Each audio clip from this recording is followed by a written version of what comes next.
Syria में तख्ता पलट इजराइल के लिए चुनौती है या मौका? अगर मिडिल ईस्ट में तनाव बढ़ा तो 92 लाख भारतीयों पर इसका क्या असर होगा?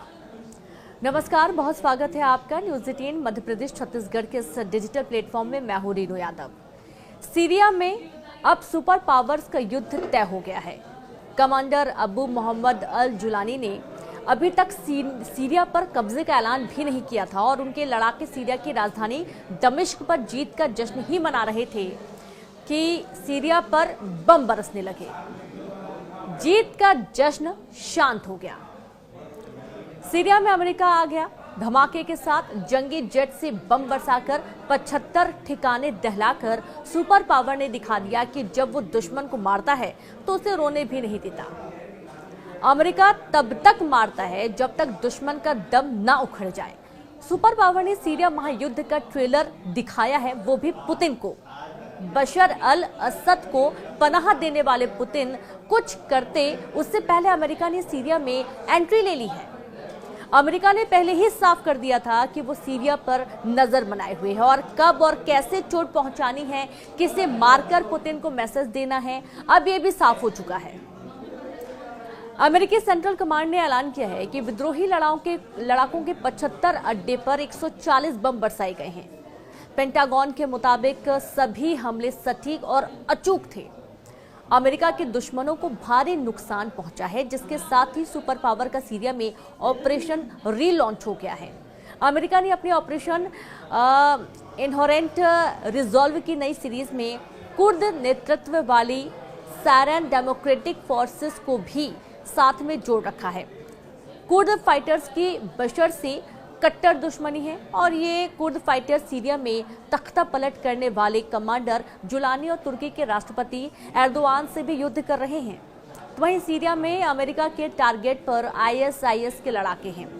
अमेरिका ने धमकी दी है कि सीरिया में कमांडर जुलानी ने गलती से भी टेरर ग्रुप के साथ हाथ मिलाया तो सर्वनाश होना तय है।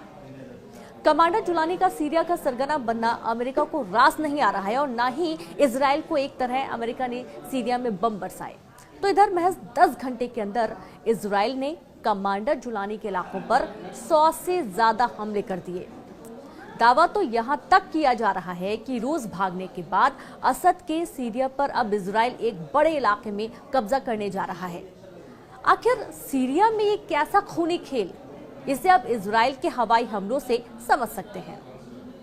जिस वक्त सीरिया की राजधानी दमिश्क में कमांडर अबू मोहम्मद अल जुलानी के लड़ाके जीत का जश्न मना रहे थे, ठीक उसी वक्त इजराइल के फाइटर जेट F-35 और F-16 सीरिया पर हमला करने के लिए टूट पड़े। इजराइल के जबरदस्त एयर स्ट्राइक में कई हवाई अड्डे, सैन्य ठिकाने, हथियार डिपो और यहाँ तक कि केमिकल फैक्ट्री तक तबाह और बर्बाद कर दी गई। ये हमले राजधानी दमिश्क समेत कई शहरों पर हुए हैं।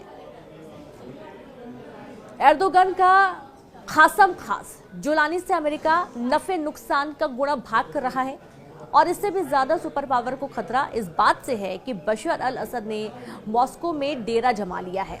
प्रेसिडेंट पुतिन की शरण में बशर के जाने के मायने समझना मुश्किल ही है।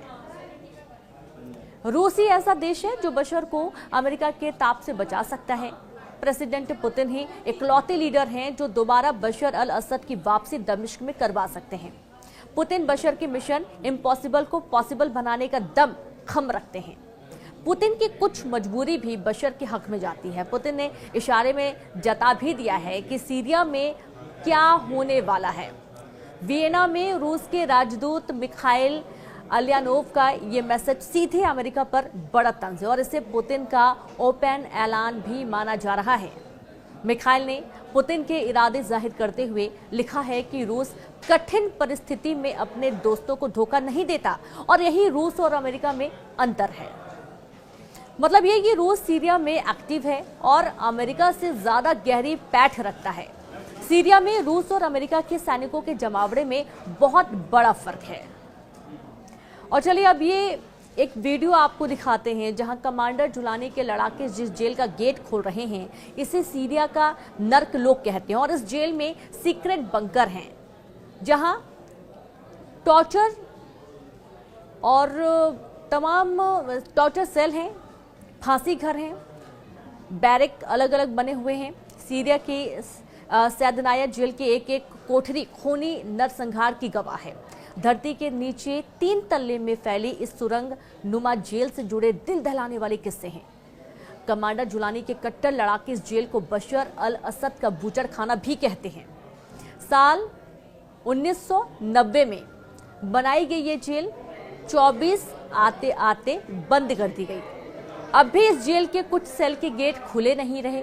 सीक्रेट कोड से लॉक इस जेल से बशर अल असद गुप्त ऑपरेशन की प्लानिंग कर सकते हैं। तो वहीं अब मतलब साफ है कि जिस तरीके की स्थिति अभी बनती हुई नजर आ रही है, उससे कहीं ना कहीं तख्ता पलट की राजनीति जोरों शोरों से चल रही है। एक तरफ रूस, ईरान, चीन अपना दांव खेल रहे हैं, तो वहीं दूसरी तरफ अमेरिका, तुर्की, कतर और इजराइल मिलकर सीरिया पर कब्जा करने में जुटे हैं।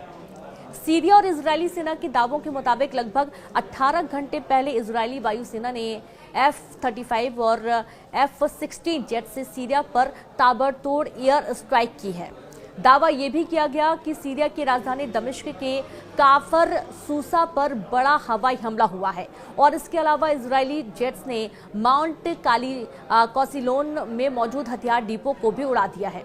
दावा तो यहां तक भी किया गया है कि इजरायली वायुसेना ने F-35 और F-16 जेट से खालखाला एयरबेस को भी उड़ा दिया है।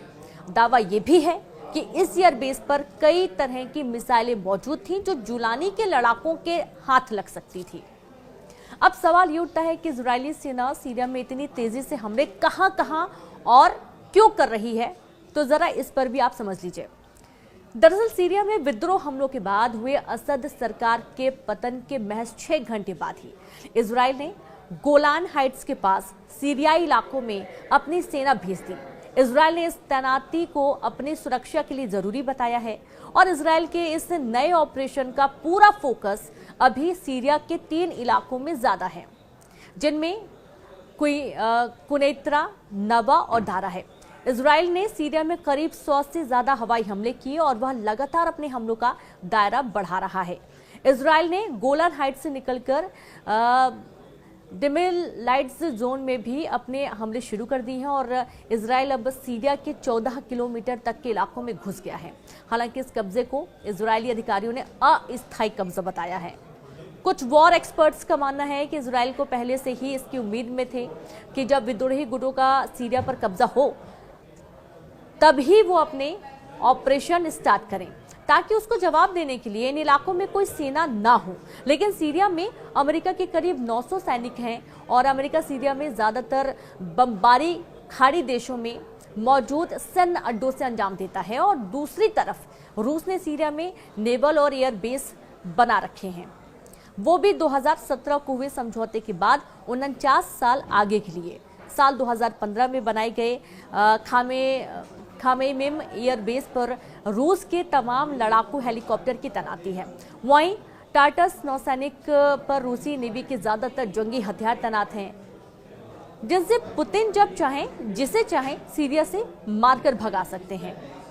बशर अल असद अरब वर्ल्ड में रूस के सबसे जिगरी लीडर हैं। मॉस्को तक उनकी सुरक्षित विदाई भी पुतिन की वजह से मुमकिन हुई है और बशर के परिवार को खरोच आए बिना पुतिन ने जिंदा बचाकर एर्दोआन के प्लान को तो फ्लॉप कर ही दिया। लेकिन पुतिन का मिशन सीरिया अभी भी अधूरा है। प्रेसिडेंट पुतिन को सीरिया में अमेरिका की मौजूदगी ही नागवार गुजरती है। पुतिन असद की वापसी का क्या प्लान बना रहे हैं, कैसे अमेरिका का सेकेंड टाइम सीरिया में सरेंडर मुमकिन है, ये जानने से पहले बशर अल असद के उस स्लॉटर हाउस के भीतर भी आपको तस्वीरें दिखाते हैं जो सैदनाया जेल के नाम कुख्यात है। कुल मिलाकर हालात ये हो गए हैं कि सीरिया के राष्ट्रपति रहे असद मॉस्को में पुतिन के रहमो करम पर बाकी जिंदगी काटेंगे और इधर जुलानी अब इजराइल के साथ साथ पूरे मिडिल ईस्ट के लिए एक बड़ा खतरा बन चुका है।